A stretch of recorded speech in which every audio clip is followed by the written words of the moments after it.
আজকে ভীষণ সিম্পল আর টেস্টি এই শাহি ভ্যানিলা মালাই ব্রেড আপনাদের সঙ্গে শেয়ার করব। এটা যতটা ঝটপট হয়ে যাবে ততটাই খেতে টেস্টি। তো welcome to my channel sweet and treat cook with me. চলুন রেসিপিটা শুরু করা যাক। প্রথমেই একটু দুধ নিয়ে নিয়েছি, এখানে 500 গ্রাম মতো দুধ আছে। তো দুধটাকে একটু ফুটতে দেব, একটু কিছুক্ষণ ফুটলেই হবে, বেশি কমানোর বা গাঢ় করার দরকার নেই। আপনারা ফুল ক্রিম বা ফ্যাট যেটা ফুল ফ্যাট মিল্ক যেটা সেটাও নিতে পারেন। আমি এখানে নর্মাল দুধটাই নিয়ে নিয়েছি। তো চলুন দুধটা ফুটে উঠলে তারপরে আমরা নেক্সট স্টেপগুলো শুরু করব।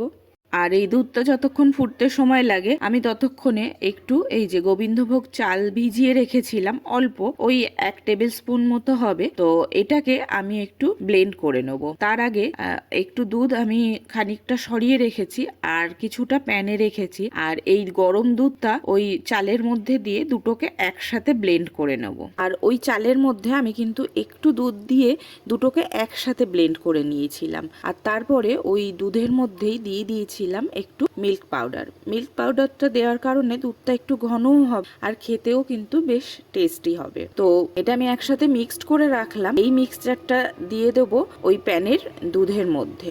আর তার সঙ্গে আমি একটু মিষ্টি অ্যাড করে নিয়েছি। মিষ্টিটা আমি অল্প 2 চামচ দিয়েছি চিনি। আপনারা চাইলে এখানে একটু বেশি মিষ্টি দিতে পারেন। এটা যেহেতু আমি ভেতরের পুরটা তৈরি করছি, তো পুরটা খুব মিষ্টি রাখলাম না, একটু কম মিষ্টি রাখলাম। আর উপরের লেয়ারে মিষ্টিটা বেশি দেবো, তাহলে সেখানে কিন্তু ব্যালেন্সটা সমান হয়ে যাবে। আপনারা দেখে বুঝে করবেন যেটা আপনাদের ভালো লাগে। দুটোতে মিষ্টি লাগলে দুটোতেই মিষ্টির পরিমাণটা বাড়িয়ে দিতে পারেন। এরপরে ব্রেডটাকে আমি একটু ভাপিয়ে নেব। একটু শক্ত হয়ে গেছিল, সেই জন্য ভাপিয়ে নিলাম। এইভাবে ব্রেডটা কিন্তু বেশ আগের অবস্থায় আবার চলে আসলো।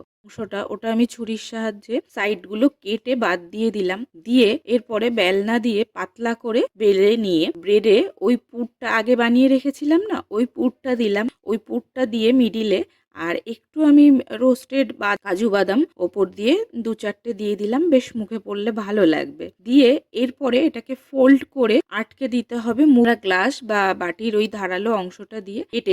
এই দেখুন, এই স্টেপটাও আমার কিন্তু কমপ্লিট হয়ে গেল। ওই যে আমি পুর ভরে রেখেছিলাম ব্রেডগুলো শেপ দিয়ে, সেইগুলোকে এরপরে একটা ফ্রাইং প্যানে ঘি নিয়ে নিয়েছি। ঘি নিয়ে এটাকে কিন্তু আমি বেশ এপিট ওপিট একটু ব্রাউন হওয়া পর্যন্ত ভেজে নেব। আপনারা এই পর্যায়েও ব্রেডটা খেতে পারেন, এটাও ভীষণ ভাবে টেস্ট পারেনি। আর না হলে পরের স্টেপটাও আপনারা যেতে পারেন। তো দুইভাবেই খাওয়া যায়। এরপরে চলুন নেক্সট স্টেপটাই যাই। ভাজার পরে রংটা তো দারুণ এসেছে। তো এরপরে একে একে এগুলো আমি আলাদা প্লেটে একটা তুলে রাখলাম। আর ওই সেম প্যানেই আমি সেই আলাদা একটু দুধটা তুলে রেখে দিয়েছিলাম, সেই দুধটাই দিয়ে দিলাম এই প্যানে। এইবারে আর গ্লাসে একটুখানি দুধ বাছিয়ে রেখেছি, সেই দুধটার মধ্যে দিয়ে দেব কর্নফ্লাওয়ার। আর দিয়ে দেবো আমি একটু ভ্যানিলা এসেন্স। আপনারা যদি এসেন্স না পছন্দ করেন সেক্ষেত্রে নাও দিতে পারেন। দুটোকে মিক্সড করে নেব। আর তার আগে ওই দুধের মধ্যে বলেছিলাম না একটু মিষ্টি দেবো, এই জায়গায় আমি এখানে 3 চামচ মিষ্টি দিলাম বা চিনি দিলাম। তো 3 চামচ চিনি দেওয়ার পরে তারপরে এই মিশ্রণটা দিয়ে দেবো দুধের মধ্যে। ও হ্যাঁ, আর আমি একটু ওই দুধের মধ্যেই দিয়ে নিয়েছিলাম কেশর। তো ওটা স্কিপ হয়ে গেছে, এর জন্য কালারটা এত সুন্দর লাগছে। দেখুন, এটাকে এবার খুব বেশি গাঢ় করতে হবে না, একদম সামান্য একটু ফুটিয়ে গ্যাসটা নিভিয়ে দেব। নেক্সট এরপরে ওই যে মালাইটা আমি বানিয়ে রাখলাম ওটাই আমি ওই ব্রেডের ওপর থেকে ছড়িয়ে দেব। তো দেখুন আজকের রেসিপিটা রেডি। তো এইভাবে করে দেখবেন, ভীষণ ভালো লাগে। আজকের রেসিপিটা কেমন লাগলো অবশ্যই আমাকে কমেন্টে জানাবেন। ভালো লাগলে লাইক করে দেবেন আর শেয়ার করে রেসিপিটা আপনার কাছে রেখে দেবেন। আর আপনি যদি নতুন আমার চ্যানেলে হয়ে থাকেন তাহলে আমার চ্যানেলটাকে সাবস্ক্রাইব করে আমার পাশে থাকবেন। আজকের জন্য এইটুকু। দেখা হচ্ছে নেক্সট অনেক অনেক সুন্দর সুন্দর রেসিপি নিয়ে। আর তার জন্য ওই যে বেল আইকনটা ওটাকে কিন্তু অল করে রাখ। তো আজকের জন্য এইটুকুই। দেখা হচ্ছে নেক্সট ভিডিওতে। Thank you, tata, bye bye, ভালো থাকবেন সবাই।